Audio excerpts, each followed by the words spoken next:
नमस्कार. आज आपण रेस्टॉरंट सारखी पनीर चिली घरी कशी बनवायची ती रेसिपी पाहूया. त्यासाठी साहित्य काय काय घेतलेलं आहे ते पाहूया. 200 ग्रॅम पनीर मी अशा पद्धतीने कापून घेतलेलं आहे. 1.5 सिमला मिरची घेतलेली आहे. मोठ्या लहान असतील तर 2 घ्या. मोठी होती म्हणून एक हिरवी मोठी होती आणि ही अर्धी होती माझ्याकडे लाल आणि थोडीशी पिवळी. असं करून 1.5 सिमला मिरची घेतलेली आहे. पातीचा कांदा, ही पात आहे. ही हिरवी मिरची, लहान मुलं असतील तर अशा पद्धतीने मोठे पीस तुकडे करा आणि जर मोठ्यांना खायचे असेल तर ह्याचे बारीक तुकडे करा.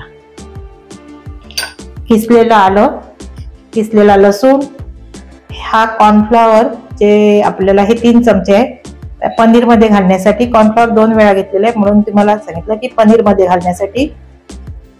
टोमॅटो केचप आहे 2 चमचे. जर टोमॅटो केचप घेणार नसतील तर साखर घ्या 1 चमचा, सोया सॉस 1 चमचा, विनेगर 1 चमचा लहान चमचा आणि रेड चिली सॉस 1 चमचा मोठा चमचा आहे घेतलेला. कांद्याची पात, जो हिरवा सफेद भाग असतो ना तो पातीच्या कांद्याचा, तो बारीक चिरलेला आणि 1 कांद्याच्या अशा पाकळ्या करून घेतलेल्या आहेत. आता हा 2 मोठे चमचे कॉर्नफ्लॉवर घेतलेले, ह्यामध्ये पाणी घालून याची स्लरी बनवायची आहे. लाल तिखट घेतलेले 1 चमचा, काळी मिरी पूड 1 चमचा, दोन्ही मिळून एकत्रच घेतलेला आहे पनीर कोटिंग करण्यासाठी, मॅरिनेट करण्यासाठी आणि रेसिपी बनवण्यासाठी पण. आणि मीठ घेतलेलं आहे. इतकं साहित्य ह्यासाठी लागणार आहे आणि तळण्यासाठी तेल आणि थोडंसं पाणी. चला सर्वप्रथम आपण पनीरला मॅरिनेट करून घेऊया. पनीर मॅरिनेट करण्यासाठी मी सर्वप्रथम त्यामध्ये कॉर्नफ्लॉवर घालून घेते. 2-3 चमचे एवढं घालून घ्यायचे. 3 चमचे म्हणजे मोठा चमचा, हा इतका चमचा घालून घ्यायचे. ह्यातलंच थोडंसं लाल तिखट घालायचंय. जास्त काही काय घालायचं नाही मिळत. मॅरिनेट थोडीशी 1 चमचा घेतलेली, ह्यातलीच थोडीशी घालून घ्यायची. मीठ घालायचंय. सोया सॉस असल्यामुळे मीठ जरा जपूनच घ्यायचंय. पुढच्या रेसिपीमध्ये तुम्हाला कळेल. सोया सॉस 1 चमचा घेतलेला. आपल्याला ह्याचं टॉस करून घ्यायचं. असं आधी थोडंसं मिक्स करून घ्यायचंय आणि मग आपल्याला वाटलं की पाण्याचं थोडासा शिंतोडा मारायचा असला तर मारायचं. तर अशा पद्धतीनेच कोट करायचं म्हणजे व्यवस्थित असं पनीर तुटला नाही जात. अशा पद्धतीने बघा मस्त झालं. बघा पनीर मॅरिनेट करून घेतलं. थोडासा पाण्याचा शिंतोडा मारायचा म्हणजे व्यवस्थित मॅरिनेट होतं. आता आपण कॉर्नफ्लॉवरची स्लरी करून घेऊया. त्यामध्ये थोडंसं पाणी घालून घ्यायचं. कॉर्नफ्लॉवरची स्लरी म्हणजे थोडंसं पाणी घालायचं आणि मिक्स करून घ्यायचं. आणि जेव्हा आपण चिली बनवताना, पनीर चिली बनवताना आपण जेव्हा घालणार तेव्हा पुन्हा असं थोडं मिक्स करून घ्यायचं, नाहीतर हे कॉर्नफ्लॉवर ना खाली जाऊन बसतं. बघा ह्याची गुठळी होऊन नाही द्यायची. व्यवस्थित त्याला मिक्स करून घ्यायचं. बघा अशा पद्धतीने लगेच होतं. बघा मी एका छोट्या कढईमध्ये तेल घेतलेलं आहे. तेल अगदीच पनीर अर्ध पुडेल इतकंच घेतलेलं आहे, कारण तेल वाया जाऊ नये म्हणून मी कमीच घेते आणि पुन्हा मी यूज करत नाही जास्त, म्हणून थोडंसं घ्यायचं आणि उरलंच तर भाजीमध्ये घालून संपवून टाकायचं. ज्या आपल्याला फ्राय करायच्या गोष्टी असतात त्यामध्ये घालून संपवून टाकायचं पटकनच. तर मी हे फुल गॅसवर असं मी गरम करत ठेवलेलं आहे. आता तेल आपल्याला थोडंसं कडकच गरम करायचं आहे. आपल्याला चेक करायचंय की तेल आपलं कुठपर्यंत गरम झालं. आणि बघा असं पनीरचा थोडासा तुकडा घालायचा आणि असं बाहेर आला, चिकटला नाही म्हणजे समजायचं आपलं तेल गरम झालेलं आहे. आता आपण यामध्ये पनीर घालून घेऊया. असं गरम असलं ना म्हणजे पनीर तळाला चिकटत नाही. आता सगळं व्यवस्थित तळून घ्यायचं. पनीर पलटून घ्यायचंय. आपल्याला वरून कुरकुरीत आणि आतून सॉफ्ट असं पनीर करून घ्यायचंय. बघा मस्त असं कुरकुरीत व्हायला लागलेलं आहे बघा. आणि लगेचच होतं, जास्त तळायची गरज नाही लागत. अगदी 2 ते 3 मिनिटांमध्ये हे पनीर तळून होतं.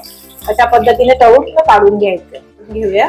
आणि म्हणजे तुम्ही माझ्या चॅनलवर नवीन असाल, माझं चॅनल सबस्क्राईब केलं नसेल तर प्लीज सबस्क्राईब, लाईक आणि शेअर करायलाही विसरू नका. आता काढून घेतलं आणि सगळी आता मी दुसरी पण तळून घेते पनीर.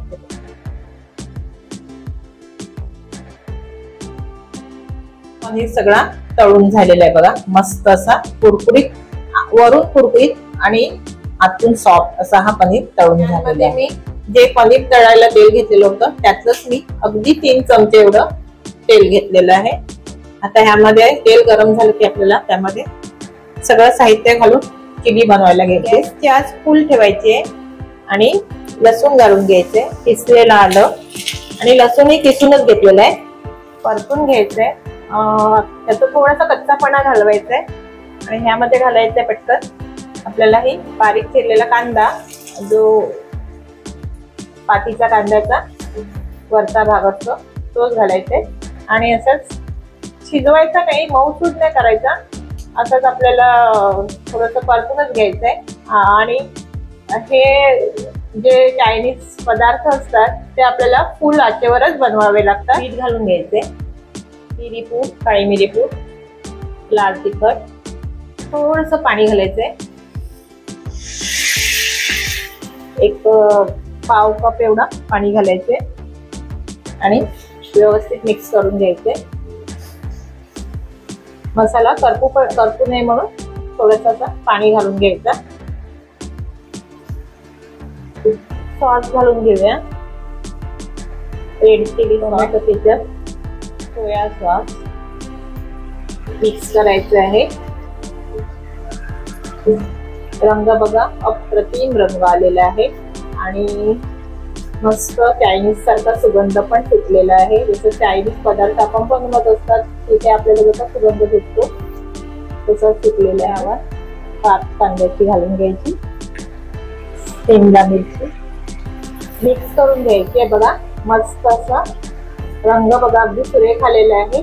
आणि तुम्ही अशा पद्धतीने रेस्टॉरंट सारखी पनीर चिली तुम्ही आपल्या मुलांना घरी बनवून देऊ शकता.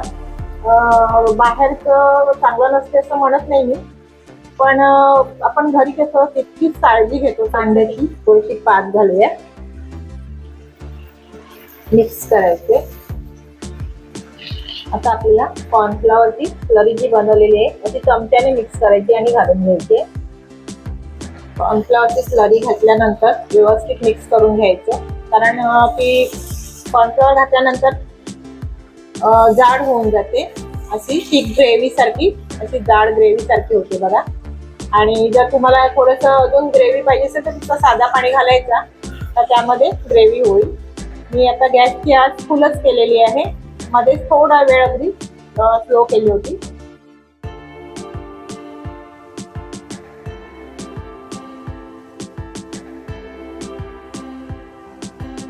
आता अजून थोडी कांद्याची पात घालून घ्यायची,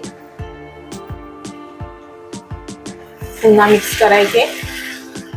बघा इतकी छान अशी पनीर चिली झाली तयार बघा आपली. आता ह्यामध्ये आपल्याला राहिलंय घालायचं विनेगर. विनेगर गॅस बंद करून शेवटी घालायचं. म्हणजे ही हिरवी मिरची ही फक्त सजावटीसाठी घेतलेली आहे. तुम्ही खात असतील तर तुम्ही यामध्ये घालू शकता, ह्या स्टेजला तुम्ही शेवटी घालू शकता. आता यामध्ये विनेगर घालून घ्यायचे, अर्धा चमचा पेक्षा थोडंसं जास्त घेतलेलं आहे आणि मिक्स करून घ्यायचंय. गॅस बंद करायचंय आणि आता विनेगर घातल्यानंतर मिक्स करून घ्यायचंय. बघा मस्त अशी हॉटेल सारखी, रेस्टॉरंट सारखी, धाब्यासारखी पनीर चिली तयार. बघा पनीरचे पीस पण बघा मस्त झाले ना.